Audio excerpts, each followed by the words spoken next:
ஆண்டவரும் இரட்சகருமாக இயேசு கிறிஸ்து இனிய நாமத்தில் உங்களை யாவருக்கும் அன்பின் வாழ்த்துக்களை தெரிவித்துக் கொள்கிறேன். அருமையான தேவ பிள்ளைகளே, புதிய நாள், புதிய நம்பிக்கை, new day, new hope daily devotion மூலமாய் இந்த நாளில் கூட உங்களை சந்திப்பில் மிகுந்த மகிழ்ச்சி அடைகிறேன். அல்லேலூயா.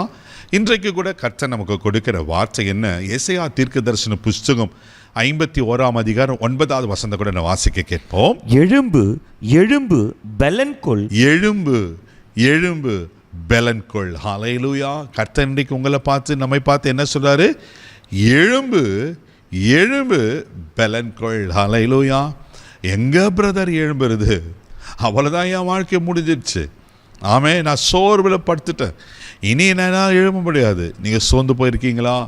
எதிர்பார்த்த நன்மைகள், எதிர்பார்த்த காரியங்கள் கைக்கூடி வராதனால சோர்ந்து போயிட்டீங்களா? ஒருவேளை மனுஷர்கள் சொன்ன வார்த்தை உங்கள் இருதயத்தை உடைச்சதுனால சோர்ந்து போய் உக்காந்துட்டீங்களா?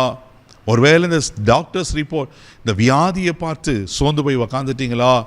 ஐயோ, நான் எதிர்பார்த்த நன்மை கிடைக்கலையே, எல்லாம் முடிஞ்சு மாறிச்சு, கை கூடி வரது மாறிச்சு, லாஸ்ட் மணியில் கை நழுவி போயிடுச்சே, சோர்ந்து போயிருக்கீங்களா? எந்த காரியத்தில் நீங்கள் சோர்ந்து போய் உட்காந்துட்டீங்க? இன்றைக்கி கர்த்தர் சொல்கிறாரு, எழும்பு, கெட் அப். ஹல்லேலூயா. எழும்பு பெலன் கொள். இன்றைக்கி நான் உன்னை பலப்படுத்த போகிறேன், நான் உனக்கு சத்துவத்தை கொடுக்க போகிறேன். தேவப்பிள்ளையில் ஆண்டவர்களை பலப்படுத்தி உங்களை ஆசீர்வதிக்க உண்மையில் தேவனாக இருக்கிறார். சங்கீதலின் புஸ்தகம் 38 சங்கீதம் 10வது வசனம் இப்படியா சொல்லப்பட்டிருக்கு, வாசிக்க கேட்போம். என் உள்ளம் குழம்பி அலைகிறது, என் பெலன் என்னை விட்டு விலகி, என் கண்களின் ஒளி முதலாய் இல்லாமல் போயிற்று. என் உள்ளம் குழம்பி அலைகிறது, என் பலன் என்னை விட்டு விலகி, என் கண்கள் முதலாய் ஒளி இல்லாமல் போயிற்று. இதே சேம் சுச்சுவேஷன் தான் பிரதர் நான் இருக்கிறேன். என் உள்ளம் குழம்பி அலைகிறது, என்னால் நிம்மதியாக தூங்க முடியல, என்னால் இரவு தூங்க முடியல. ஏன் இரவு வருது, ஏன் பகல் வருது? எனக்கோ அந்த நாட்கள் இல்லாமல் இருந்தால் நல்லா இருக்குமே. கலங்கி கொண்டு கரம்பு தேவப்பிள்ளையே, எந்த காரியத்தில் உங்கள் இருதயம் குழம்பி அலைந்து கொண்டு இருக்கிறது? இங்கே சொல்லப்பட்டிருக்கு, ஆமீன், என் பலன் என்னை விட்டு விலகி. என் பலனே போயிடுச்சு பிரதர். நான் ஆரம்பத்தில் எப்படி இருந்தேன், நான் வாழ்ந்த வாழ்க்கை என்ன, என் அந்தஸ்து என்ன, இப்போ என் வாழ்க்கையை தலைக்கீழமாயிற்று. பலன் இல்லாமல் இருக்கீங்களா? தேவப்பிள்ளையில் என் ஒளி முதலாக இருளாயிற்றா? உங்கள் வெளிச்சம் இருளாய் மாறிடுச்சா? பயப்படாதீங்க, உங்கள் இருளை வெளிச்சமாக்குற கர்த்தர் உங்களோடு கொண்டு இருக்கிறார். நான் உன்னை பலப்படுத்தி உனக்கு சகாயம் பண்ணுவேன், என் நீதியின் வளர்த்துக்கிறத தாங்குவேன்னு ஏசாயா 41:10 கர்த்தர் வாக்கு பண்ணியிருக்கிறல்லவா?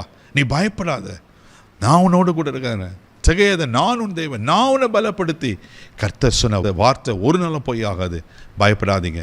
இப்போ இருக்கிற சூழ்நிலையை பார்த்து, இப்போ இருக்கிற பலவீனத்தை பார்த்து, இப்போது நீங்கள் இருக்கிற சோர்வை பார்த்து பயப்படாதீங்க. கர்த்தர் உங்களை பலப்படுத்துகிற நாட்கள் வரப்போகிறது. அல்லேலூயா. நீங்கள் எழும்பி பிரகாசிக்க போகிறீங்க, நீங்கள் எழும்பி சுதந்திரிக்க போகிறீங்க. அதனால் பிலிப்பியர் 4:13 பவுல் சொல்வார், என்னை பலப்படுத்துகிற கிறிஸ்துவினால் எல்லாவற்றையும் செய்ய எனக்கு பலன் உண்டு, எனக்கு பலன் இருக்குது, நான் இப்படியே இருக்க மாட்டேன். அன்றைக்கி எலியா சோர்ந்து போன போது ஆண்டவர் தட்டி எழுப்பி, எலியா, நீ பண்ண வேண்டிய பிரயாணம் என்ன இருக்குது? நீ எகுக்களை அபிஷேகம் பண்ண, நீ எலிசாக்களை அபிஷேகம் பண்ணும், நீ ராஜாக்களை தீர்க்கதரிசிகளை அபிஷேகம் பண்ண வேண்டியால் ஏன் சோர்ந்து போயிட்ட? தேவப்பிள்ளையில பெரிய எலியா, வானத்திலிருந்து அக்கினி இறக்கின எலியா, அற்புதங்களை செய்த எலியா, ஏன் வார்த்தைப்படி பனி மழை பெய்யாது என்று சொன்ன எலியா. ஆனால் எலியாவுக்கு ஒரு சோர்வது. நம்ம ஹியூமன் பீயிங் தானே, நம்ம மனுஷர் தானே. ஒருவேளை சோர்ந்து போயிருக்கீங்களா? இன்றைக்கி கர்த்தர் உங்களை சொல்கிறாரு, எழும்புங்க எழும்புங்க, பலன் அடைங்க, பலன்கொள் என்று கர்த்தர் சொல்லுங்க. என்ன காரியத்தில் நீங்கள் சோர்ந்து போய் பார்த்துட்டீங்க? இந்த பிள்ளைகளை இன்றைக்கி கர்த்தர் உங்களை பலப்படுத்துகிறார். அவர் உங்களை பலப்படுத்தி உங்களை ஆசீர்வதிக்க உண்மையில் இருக்கிறார். தைரியமாக இருங்க, சோர்ந்து போகாதீங்க. கண்களை மூடி நம்ம ஜெபிக்கலாம். அன்பு தகப்பனே, உமக்கு நன்றி சொல்லி நம்ம துதிக்கிறோம், ஸ்தோத்திரப்பா. எழும்பு எழும்பு பலன்கொள் என்று சொன்ன கர்த்தர், ஆண்டவரே பலப்படுத்துங்கப்பா. என்ன காரியத்தில் எழும்ப வேண்டுமோ எங்களை எழுப்புங்கப்பா. எங்களை உயிர்ப்பிக்கப்படட்டும், ஆவி உயிர்ப்பிக்கப்படட்டும். இங்கே எதிர்பார்த்த நன்மைகள், ஆசீர்வாதங்கள் கைக்கூடி வரட்டும். இந்த நாள் ஆண்டவரே உமக்கு ஸ்தோத்திரம், பலன்கொள்கிற நாளாக இருக்கட்டும்.